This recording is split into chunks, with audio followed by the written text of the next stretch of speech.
Bien, continuamos entonces en la lección 2 donde vamos a hablar de la selección del reclutamiento y la búsqueda del recurso humano. Para poder hacer una muy buena selección, primero tenemos que buscar un recurso humano y tenemos que entender dentro de esa selección o dentro de esa búsqueda de ese recurso humano, vamos a analizar qué es lo que requiero yo. Primero tengo que hacer un análisis, un antes de, para poder escoger y hacer una muy buena selección de recurso humano. Entonces tenemos primero cuál es la perspectiva de esa selección, ¿sí? Tenemos aquí una diversidad de personas que están buscando trabajo o una diversidad de personas a las que yo como empresario estoy buscando para que ocupen una plaza de trabajo en mi empresa. Entonces esto me puede salir mal o me puede salir bien. ¿De qué depende? De esa perspectiva que tengo yo como empresario o esa perspectiva que tengo yo como gerente de cómo seleccionar ese recurso humano.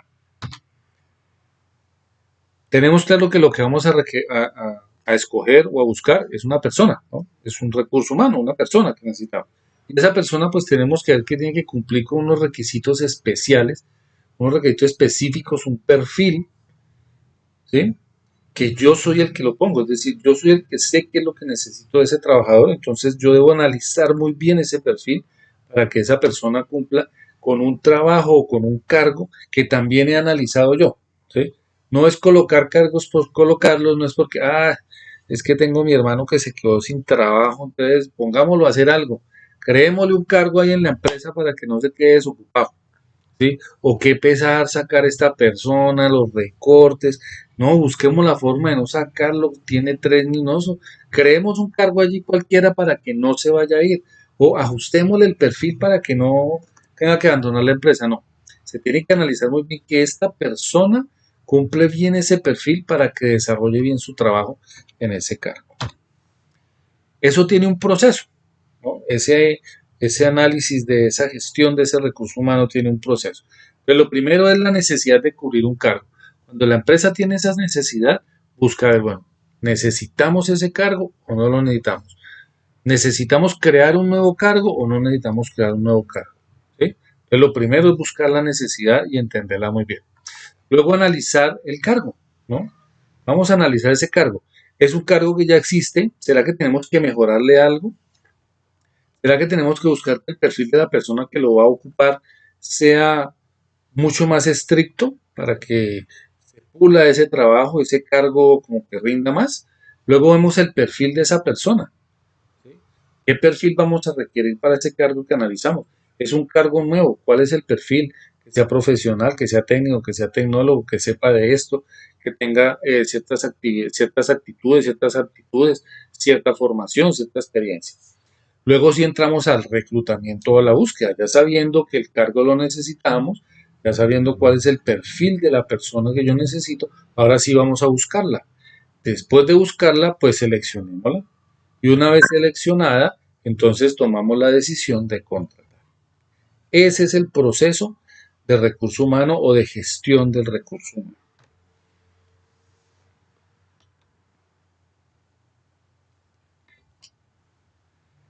Hablemos un poquito del perfil, ¿no? Ya dijimos el análisis del cargo, es saber si lo necesitamos, no lo necesitamos, qué es lo que requerimos del cargo, ahora el perfil. Entonces ese perfil debe cumplir con unas cuestiones básicas, ¿sí?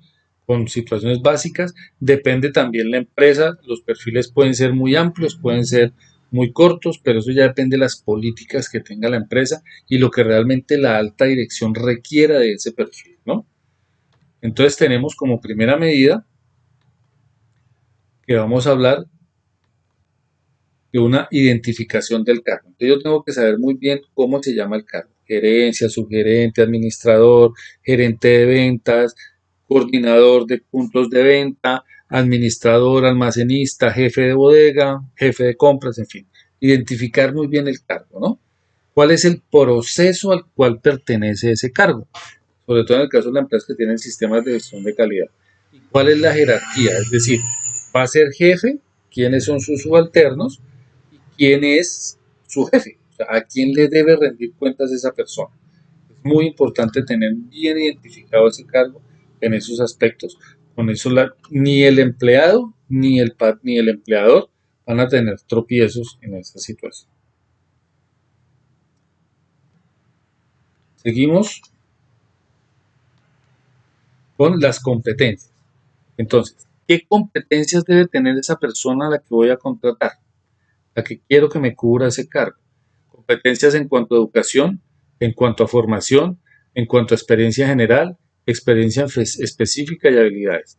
Educación se refiere a la educación que yo recibo como persona en una entidad formal, en una universidad, en un instituto tecnológico, en una escuela, ¿sí?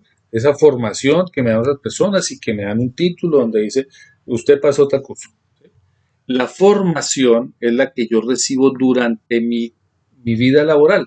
Entonces, en las empresas muchas veces envían a los trabajadores a hacer cursos, capacitaciones para mejorar su trabajo, para que se perfeccione su mano de obra. Entonces, eso es a lo que se refiere formación. Educación es la que yo adquiero en una entidad educativa, sea técnica, tecnológica o universitaria, y la formación en la que yo recibo dentro de la empresa frente a lo que yo hago, ¿no? Es específica frente a lo que yo hago y busca mejorar, calificar mi mano de obra.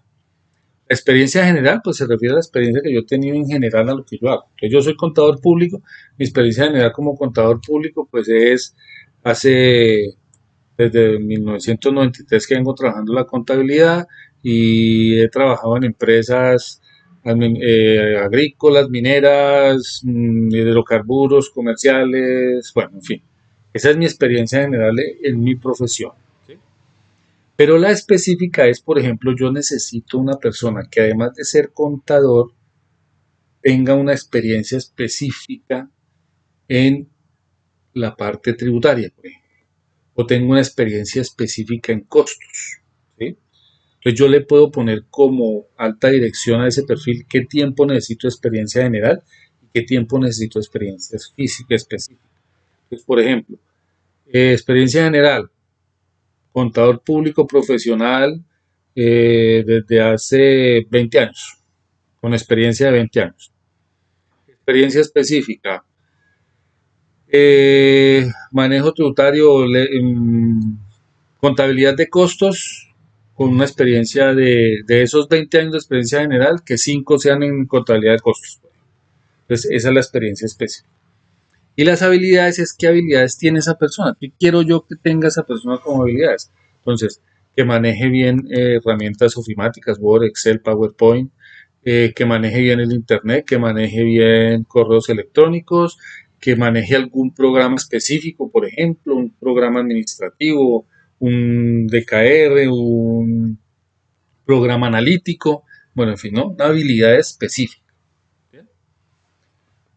Entonces, eso es lo que tiene que ver en cuanto a las competencias. El otro componente del perfil es la autoridad. Allí se debe escribir ese cargo, esa persona va a tener autoridad para qué y para qué no tiene autoridad. Pues, por ejemplo, el administrador. Entonces, el administrador va a tener autoridad para mmm, hacer descuentos hasta del 20% directamente en la tienda, pero no tiene autoridad para hacer descuentos superiores al 20%. Es un ejemplo. ¿Sí? ¿Y a quién le rinde cuentas? Que tiene que ver mucho con la jerarquía, ¿no? Con esta parte de aquí. Entonces, ¿él a quién le rinde cuentas? ¿Bien? Entonces, le rinde cuentas a la gerencia directamente, le rinde cuentas directamente al subgerente, le rinde cuentas directamente al jefe de compra. Entonces, ¿a quién le rinde esa persona que vamos a tener ese cargo? Rendir cuentas. Otro componente, como decía acá, es a quién se le rinde cuentas, ¿no? Entonces, a los niveles superiores, a los que rendiría cuentas según sus funciones. Y el otro componente y último es las funciones y responsabilidades. Todo perfil hoy en día debe incluir las responsabilidades que tiene esa persona frente al sistema de gestión de seguridad en el trabajo, que es muy importante porque es el que le da la seguridad a esa persona. Recuerden que el empresario, el dueño de la empresa, es el directamente responsable de la seguridad y la salud de los trabajadores que tiene él bajo su cargo. De todos, no solamente el que tiene él como subordinado directo, sino de absolutamente todos los empleados que tiene él en su empresa. Entonces, como tal, también para recordarse, usted como usted es responsable de su seguridad y dentro del sistema de gestión su responsabilidad es esta. Y si es jefe, pues tiene unas responsabilidades diferentes a las del subalterno. ¿Bien? Unas responsabilidades generales, o sea, ¿cuál es su responsabilidad en este cargo? Gerente. Su responsabilidad es eh, administrar los recursos de la empresa de tal manera que esto rindan en el periodo anual un tanto por ciento. Se me ocurre a mí algo así. ¿Bien? Y unas responsabilidades específicas. Pues, por ejemplo, aprobar las nóminas, aprobar el giro de los pagos de nómina, aprobar los pagos a proveedores, bueno, esas responsabilidades específicas. Entonces, esto es lo que tiene que ver en cuanto a la parte de análisis antes de ir a buscar. Cuando yo como empresario tengo claro esto, tengo cuál es el perfil de la persona que necesito, tengo claro que el cargo que lo estoy necesitando y cuál es el objetivo de ese cargo, qué es lo que yo quiero de ese cargo, entonces puedo ir ya al mercado laboral y tener una mejor perspectiva para buscar ese personal. No olviden entrar a la plataforma y buscar las actividades que tenemos allí, tareas y actividades de autoevaluación para que repasen un poco lo aprendido en esta lección. Nos vemos en una próxima lección. Muchas gracias.